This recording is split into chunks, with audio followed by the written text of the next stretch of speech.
Race 2 at Epsom on Saturday is the Princess Elizabeth Stakes, which is a group race run over 1,700 metres. We'll have a look at the runners for this year, just pick out a couple of them. Mammora, very interesting indeed, so too posted the likes of Statement as well, one of the 3-year-olds in the field, and we've got the corresponding ratings to look at with Mammora out there as the clear pick. We will get straight in with the previews and have a look back at Posted, who's not actually always been the most straightforward of mares. She's got her own way of doing things. She's been mounted in the chute. She's obviously got her own idiosyncrasies. But when she was let loose this day at Sandown on the front end, she was very, very good. Yeah, have you been stealing my notes, Nick? Because that's pretty much what I feel about Posted. She is a talented madam. Great minds, Jesse.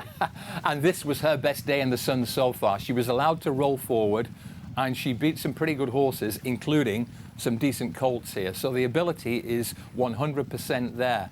The question is, will she deliver it round the twists and turns of Epsom?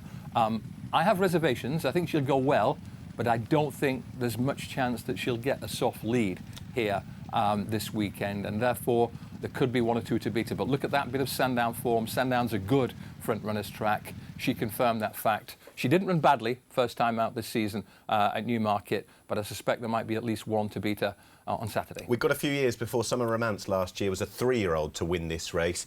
Might it be another 3-year-old in the form of Statement? We can have a look back at her run when second in the Fred Darling to Alcohol Free. Both of those fillies went on to run in the 1,000 guineas. In fact, Statement was back, not unfancied, and she takes a drop in class, of course. Yeah, 3-year-olds can win this race, and Statement's only had 5 runs, so there could be better to come. This is her best single piece of form so far. She travelled really well.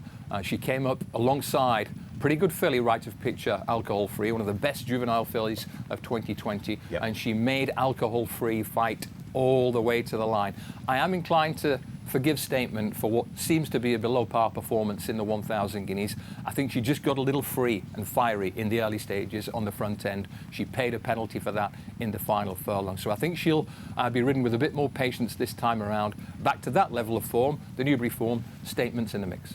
We'll have a look at Parents' Prayer, who is trained by Archie Watson, and in a very short career so far, just a 4-year-old with 7 runs to her name. She's been here, there and everywhere. She's been up to Scotland, half the breadth of the country in England. She's been to France and she's been to Ireland, as we see when she finished second at the beginning of the turf season over at Naas to Epona Plays, GC. Yeah, this is a likeable, consistent filly. She's pretty low mileage. She just had 7 runs. She runs consistently well at this sort of level. Second at Naas was a really good performance, as we can see here. Then she went on to a similar contest at Lingfield, by no means disgraced in 4th. So I think there are enough plus points about this filly to put her in the mix. What about potential jockey angles here? Well, she's got Oisin Murphy aboard for the first time. She has. Oisin looks like missing out in the Derby. This is a pretty good opportunity for him to shine. He is getting improvement from horses he rides for the first time. Yep. So she's definitely in the numbers. She is indeed. Oisin Murphy, our champion jockey here in the UK. We'll have a look at a piece of form from around about a month ago, and that was Iliacato and Mammora. They met at Goodwood on the day. The market didn't expect it, but Iliacato got the better of Mammora, who faded away. Now, you talked about the pace in this. Mammora's going to have something to say about it, isn't she? Yeah, and my analysis suggests that the filly in yellow, Mammora, will reverse the form with the filly in second last, Iliacato. Mammora was going great guns last summer, and she put up a very good performance when she won a Group 3 contest, the Atalanta Stakes at Sandown. Yes. But then she didn't run again, so you have to think there was a bump in the road. She came back after running pretty well in Dubai. But I think this race may have been needed. It was soft ground, and Iliacato, who looks a big price in the stripe cap at this point, Nick, yes, he does, weaves her way through and gets up right on the line. Iliacato seemed to show marked improved form.